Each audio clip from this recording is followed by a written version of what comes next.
tutorial took a little longer than a week to make. It's been a long time. I'm just a slow editor, and when it comes to would I rather sew something new or like edit the video, I keep choosing to sew something new. But we are here now, so hello, my name is Shay. I like to make things, and I'm gonna tell you today about how I made my frog dress and coat.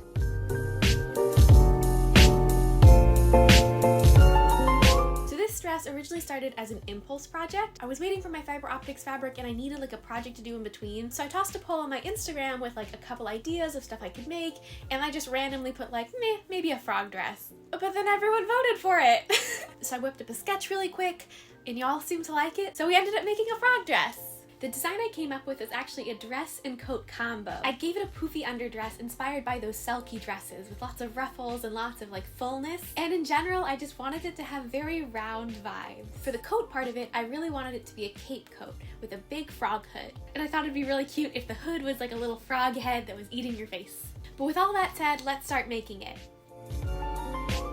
Alright, so these are the fabrics I got. This is all the ones for the coat. These are all the ones for the dress. I just had a nettings and tulle for the petticoat, and I got organza to make the actual dress. And then for the coat, I got wool, which is kind of crazy. It's super cool. And then I got this silky stuff for the linings. I started off making the dress, and the goal was just like maximum poof. First, I made a white tulle petticoat layer by gathering a really long 12-yard strip of tulle and attaching it to the bottom of a 3-yard rectangle to get this nice first layer. It wasn't quite poofy enough, so I added another layer of gathered tulle on top of that. And then I still wanted it just a little more poofy, so I added another layer of gathered tulle, but this time I made it green tulle because why not?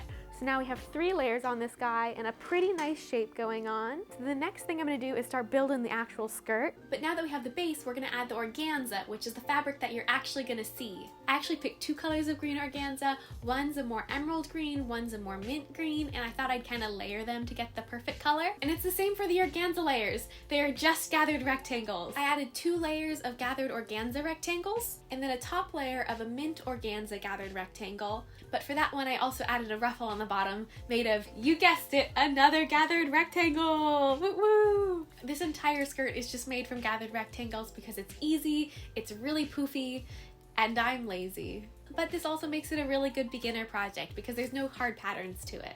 So to recap, this dress is 1, 2, 3, 4, 5 layers, which is a lot of layers. But I also kind of love it because it gives it this ridiculous poofy shape, which is the kind of cupcakey shape that I was going for. If you haven't noticed yet, this is very much a no planning, just vibes kind of project. So you probably could have used like 2 to 3 layers for the petticoat instead of the 4 to 5 that I used. But it works. There's no rules to sewing. It's a frog dress.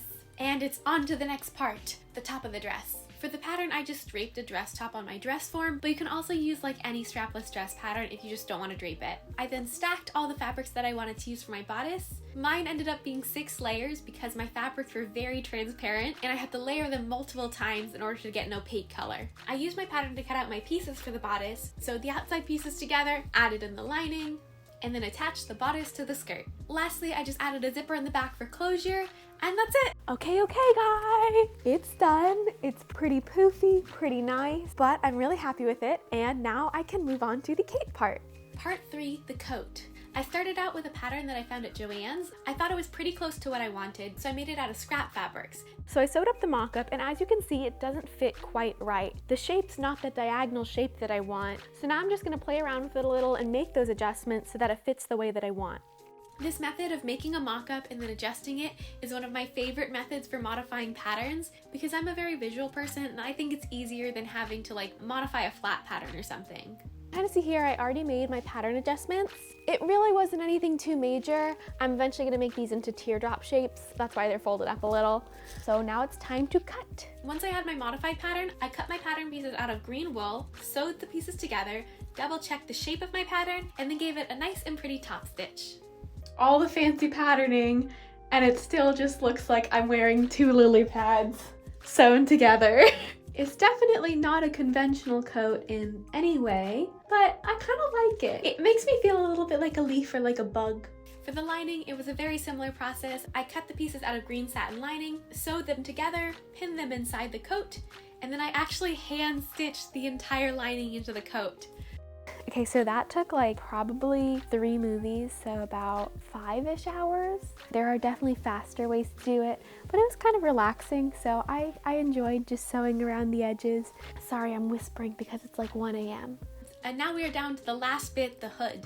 I designed my frog coat a little funky with both a collar and a hood, and there's no practical reason to have this. I just thought it looked cool. For the collar, I used the collar pattern that came with the store-bought pattern. I just cut it out, added a little interfacing, sewed it together, and gave it a little top stitch. And I also used the store-bought pattern for the hood. I just cut it out of wool, sewed it together. The only real modification I made was these little eye tabs. I made them from wool, gave them little black circles for eyes, and added a little interfacing for strength. Okay, y'all, I've just kind of been goofing around and like making these little guys for fun, but I love it so much. Like, it really does look like a little giant frog mouth. I also gave the hood a red lining instead of a green lining, just so it would look like it was his mouth that was kind of eating your head. Then I just attached the cape, the collar, and the hood all together, and the coat is nearly done. The last little bit is to add your buttons. I put a poll on my Instagram story and everyone voted for these white jeweled buttons. So I hand stitched those on, and I also hand sewed my buttonholes. Okay, so it's pretty much done. As you can see, one last little feature I'm adding is like some little snaps to these, because right now they stick up all the time, which is really cute when you want like full frog coat vibes. But basically I'm thinking for a more practical purpose, it might be nice to like be able to tuck those back. And so the eyes are still there, but they just don't have to be there all the time, you know? I also made some lily pad earrings out of polymer clay, just because if we're gonna do a look, we're gonna do like a head to toe look. We needed some lily pad earrings. But that's it! I put the whole look together, and now it's finally time for a fancy montage.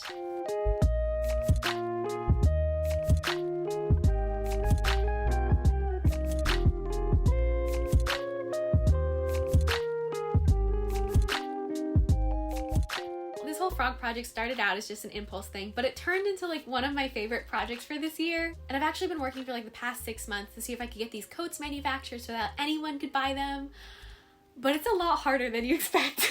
But there's just been a lot of road bumps in learning like how to do manufacturing and set up a business and tax stuff.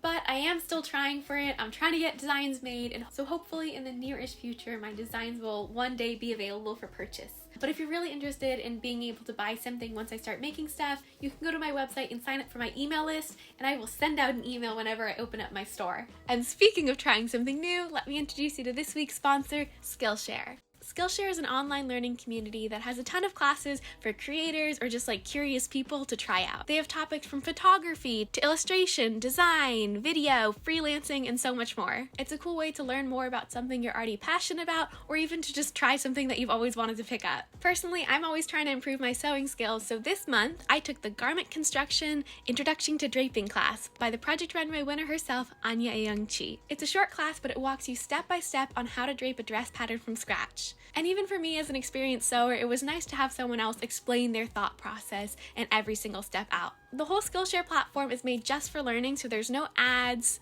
they're always launching new classes, and you can kind of just stay focused on the stuff that you want to learn and not have to worry about that. And Skillshare even gave me like a little gift that I could give to you guys. The first 1,000 of my subscribers to click the link in my description will get a 1-month free trial of Skillshare where you can learn and take any of their classes. Thank you so much, Skillshare, for sponsoring this video, and with that, it's back to the frog dress. But as for what's next on this channel, I actually have more content coming. I already filmed a video, it's probably going to come out in a week or so, and it is on the fiber optics dress. And I'm excited to be able to share more projects and tutorials with you guys soon, so stay tuned for that. In the meantime, you can always check me out on Instagram to see what I'm making, and I think that is all for this video. Thank you so much for watching, and I will see you next time. Bye bye!